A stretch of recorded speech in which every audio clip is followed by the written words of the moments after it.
Hi guys, good morning and welcome back to my channel. So for today's vlog, magliligpit kami dito sa mga mga pinaghukayan dito.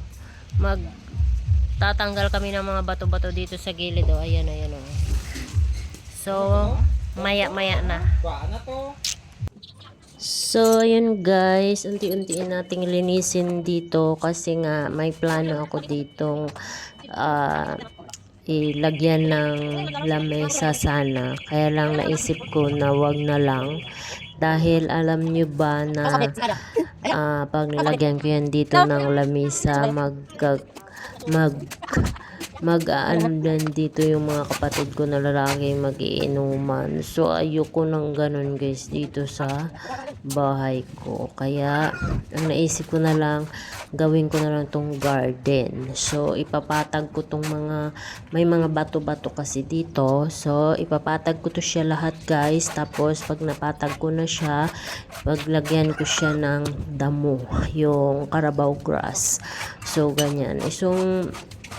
Isang puno na to guys, ipapatanggal ko kasi medyo malapit siya sa bubong. So matatamaan siya pag nagbubong na ng bahay, matatamaan siya.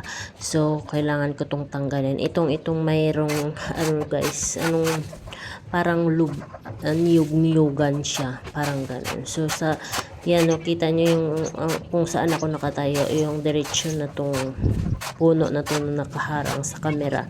So yan ang ipapatanggal ko kasi may yan dyan sa gilid guys, terrace ko na yan dyan. So kailangan natin tanggalin yan para may space.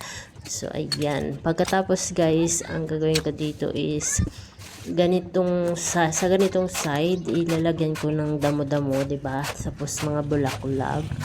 And then sa kabila guys, anuhan ko na lang siguro guys, lagyan ng mga konting gulay-gulay sa mga gilid ng bakod. Lagyan ko na lang ng konting gulay-gulay na tanim para meron akong space na pag lagyan ko ng gulay, meron din paglagyan ng mga bulaklak. 2,000 to? Branded? Yang may kaya kalukan ko may kampa na. Ito? Ang tag may lotso. Ang tumulgale mo gudin dudugay 5 years. Di manang balang ka, kuton mo na, balmo ka ba sa tapos na. Hindi. Premium mo. Amo na nagaling premium mo. So, ayan, nagsasalita ako guys kasi yung pamangkin ko na yung naka-red is inutusan ko siya na tanggalin itong mga bato na ko yan dyan guys. So, sabi niya oo daw, tatanggalin niya pero pabayaran ko daw siya. So, kinuha niya yung bayad ko tapos kinabukasan guys, hindi siya nakatrabaho kasi yung paa niya is nasugatan ng mga basag na bubog dito yan sa aking tinatanggalan ng mga bato dito sa area na to. So ngayon sabi niya hindi siya daw makapagtrabaho kasi nga na yung paa niya nasugatan.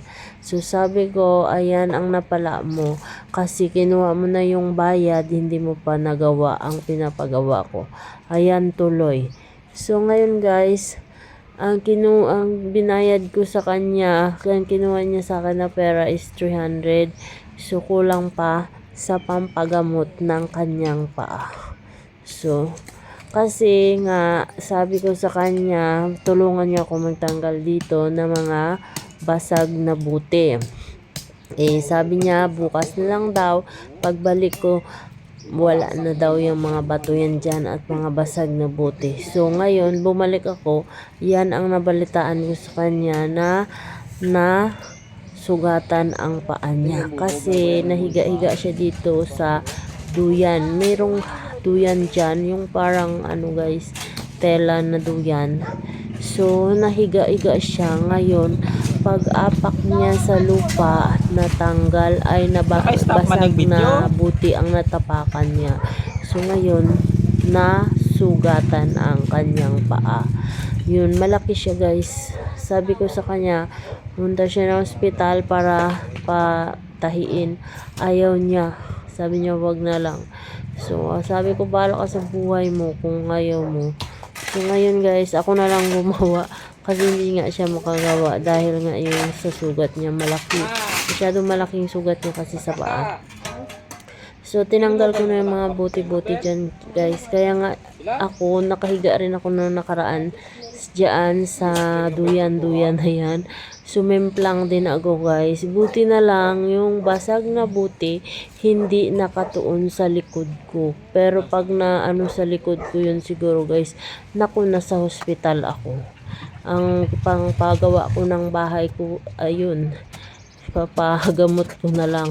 So, buti na lang hindi guys. At saka, ano din naman, swerte ko na hindi talaga ako doon na bumagsak sa may basag na buti. Kasi pagbangon ko, nakita ko may basag na buti sa gilid. Yun pala yung sabi ng pamangkin ko na doon daw siya na disgrasya.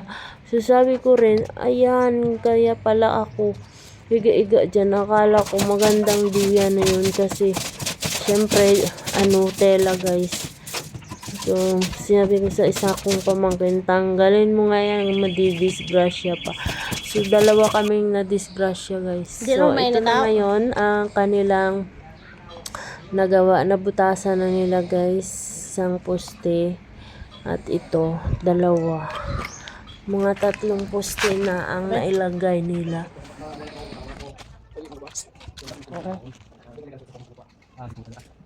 Lalagyan na nila ang ano na nila na kanalan, lalagyan ng hollow blocks.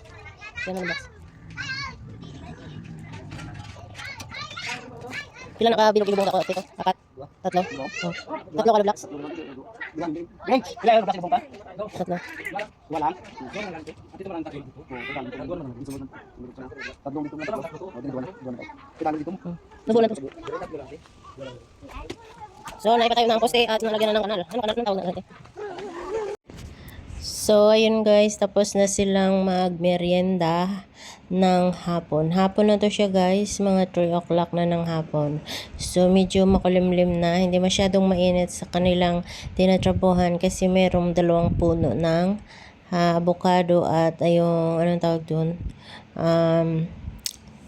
Niyog.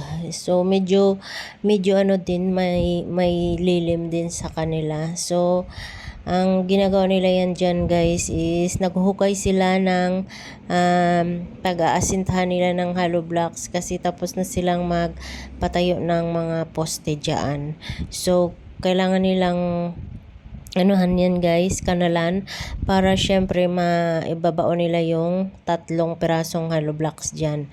So sa 3 piraso guys, medyo malalim na rin, at saka syempre magdadagdag pa ako ng isa, para yung isang hollow blocks, yung 3 nakalibing sa lupa, tapos yung isa na yun yung ano ng flooring, yung pinaka ano na ng aking sahig, yung isang hollow blocks kasi mag-flooring ako, parang ang kapal niya is mga 3 o mga ganun, di ba hollow blocks 3 yun ang kapal or ang ano niya, ang lapad. So siguro mga 2 ang flooring ko, mga 2 inches. Grabe, puti-puti na mo ko. Dinner namin ni Gideon, mang inasal, ay hindi pala, chicken inasal. So wala na kaming oras kumain sa bahay. Dito na lang.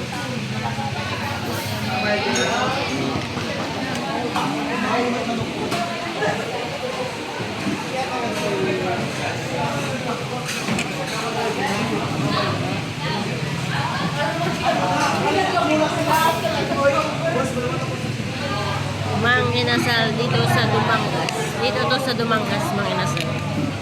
Ayan. Yan. Sa Kanamit Gid. Ano gali? Inasal chicken. Chicken inasal. Balik-baliktad. Guys, dito kami nagkain ng dinner namin sa Poise Only Rice sa Kanamit Gid. Diyos ko maido. So, uuwi na kami. Tayo lang. Bago na yung sira ko. Pero dikit sa ato.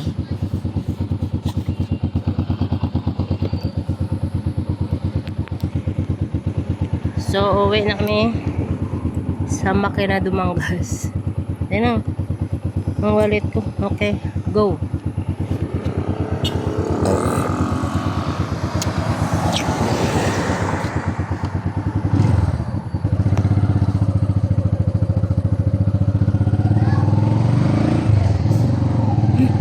Diyan kami kumain guys. Oh. Sa Boys. So, ayun guys, uuwi na kami. Thank you so much for watching and see you on my next vlog. Bye! Wala naman kailangan ako dito na. Malinong ng plaza, madulong pa. Hindi na. Susong una damo nila sa mga puno, oh, no? Oo, wala. Subong wala na. Kung ang tununa lang ito kailangan. Ano ni kuno? Madulom? Ligom dulom? Ano man? Wala ito rin ikaw. Sigas na po rin kayo. Gani man? Kung wala bayad si Biron? Tapos na asit na warden ng mo. Ha? Nag-warden. Saan oh? Hindi ka naglaw. Hindi wow, wala, hindi alat ha. Ang makina, third place. Kami yung first. Kali. Bagang sigas place na naman. Madulom na sa Siguan. Ay, sa Siguan. Ay, wala ko bagas. Ha?